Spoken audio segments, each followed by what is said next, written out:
welcome to another day in Paradox.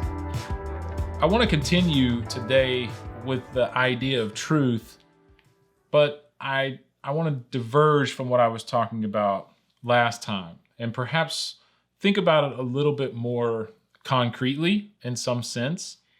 But I'm going to play with terms again because these abstractions are really where we're starting to deal with this idea of paradox in our, not only our language, but also our psychological experience. Something that routinely comes up in treatment, and I think from a mental health practitioner's perspective, some of the best articulated treatment protocol procedures that have to do with this idea come from something called acceptance and commitment therapy. This is a therapeutic protocol that was developed by Stephen Hayes from the University of Nevada and others. You can see him. He's got excellent books. He's got a lot of excellent papers. Often he's teaching this protocol and attempting to make it so accessible and just studying his material, watching his videos, etc., reading his book, The Liberated Mind, which I'll put in the notes, you can sort of self-treat, if you will. And the self-help, if you will, has gotten a bad rap in its cliche. And I don't want to negatively put a connotation on it. However, I do think that framing something in context, which is, hey, if I apply some of these things in my life, or if I have a new perception, I can change the way that I feel. Well, I hate to talk myself out of business as a therapist, but in a truly ethical world, I think we would hope that if we have some ideas, if we have some frameworks that can support that happening for people, that we should absolutely put them out there and make them happen, not behind a paywall, etc. The Liberated Mind is an excellent book for this very process. And so, Stephen Hayes has not even given me the right to give him a plug, but I'm going to give him a plug in that practice. But one of the things that acceptance and commitment therapy does is it starts with understanding that idea of metaphor and how constructive it is in taking something that is generally chaotic and abstract and helping us understand it in a more concrete way. And the step that I'll take, the sort of flex that I'll take from that is that we always want to acknowledge that something that is not metaphorically true, in other words, if we act like it's the truth, or we act like it's legitimate and it doesn't make our life better, then we might want to consider rethinking the truth, quote unquote, of that. But also that could be easily said of something in the concrete world. That if we are having an experience in which something seems a certain way, but we can't find it's not making our life better, so it's not metaphorically true, and I can't find anything in my extrinsic surroundings in the immediate sense that suggests that this is actually the truth, then maybe I should start to be open-minded, at least, to rethinking it, right? Or discovering where it's coming from, i.e., something is not telling the truth, something is lying, I should investigate. This is something that I often use in mental health treatment, particularly as it relates to emotional experiences, right? One of the goals of a therapist, and hopefully one of the goals of any human being that's in a meaningful relationship, and hopefully all humans have at least one, but hopefully several meaningful relationships. In those relationships, we are all trying to engage with another human being for the sake of discovering the truth, discovering authenticity, discovering vulnerability in relation to another, because we need it to have this deep connection. However, in these relationships, we are also exposed to paradoxical sort of contradictions.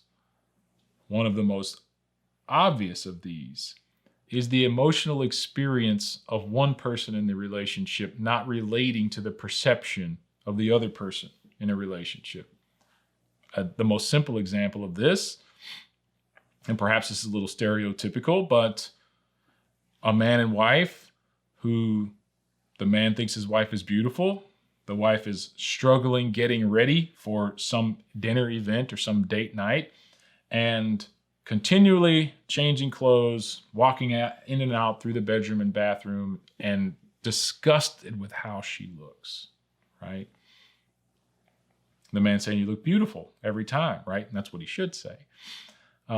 Even if for whatever reason he didn't think so, he should still say it. The point there being that her experience in that moment is a real feeling and something that hopefully can be validated.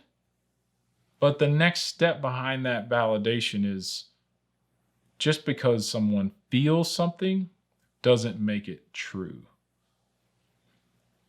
This idea that something can be real, like a feeling, but not necessarily true, is a paradox in and of itself. Again, something that frustrates sort of concrete scientists and philosophers alike who are attempting to nail everything down in the most concrete of definition as there can be. But our emotions just don't have that kind of sturdiness to be nailed down quite that specifically. And in the therapeutic relationship particularly, I often challenge people not on the reality of their feelings.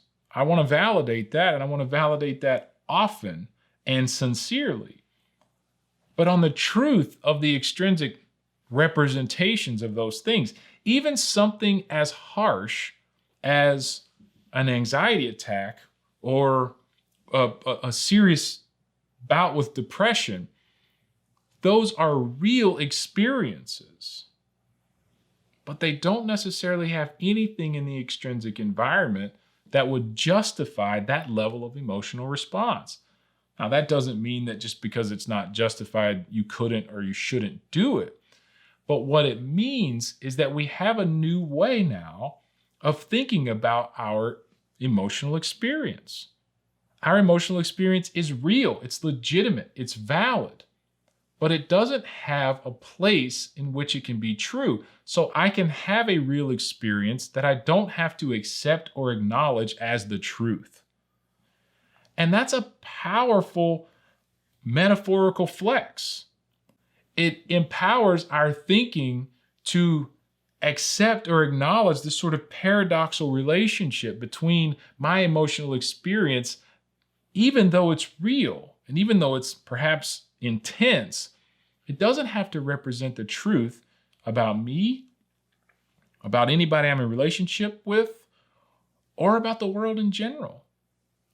It can actually just be an experience. It's a real experience, but it doesn't have to represent anything concrete. And that's an important way to allow yourself to think. Because now I'm not trying to stop my anxiety. I'm not trying to stop my depression. I'm not trying to pay so much attention or give it so much credence that I end up exacerbating it because I'm paying attention to it. But I'm also not trying to figure it out, right? I'm not determined to justify my experience based on some extrinsic circumstance. I don't have to blame other people. I don't have to point to all these other contexts. I can just say, these are my feelings. I have a right to the feelings because, well, I didn't choose them and they didn't ask permission. And more importantly, perhaps most importantly, I don't have to judge myself for having an experience that doesn't represent itself as the truth and reality, because I have acknowledged from the outset that I can have a real feeling and a real experience, but it doesn't necessarily have to be true or represent truth. And that alone is a powerful way to change my thinking about my emotional experience, acknowledge myself, and most importantly, accept myself as an emotional creature who has reflexive experiences that aren't always indicative of the extrinsic circumstances that I'm in, yet I'm okay. And I can be okay because those things don't necessarily have to match for me to make sense of it.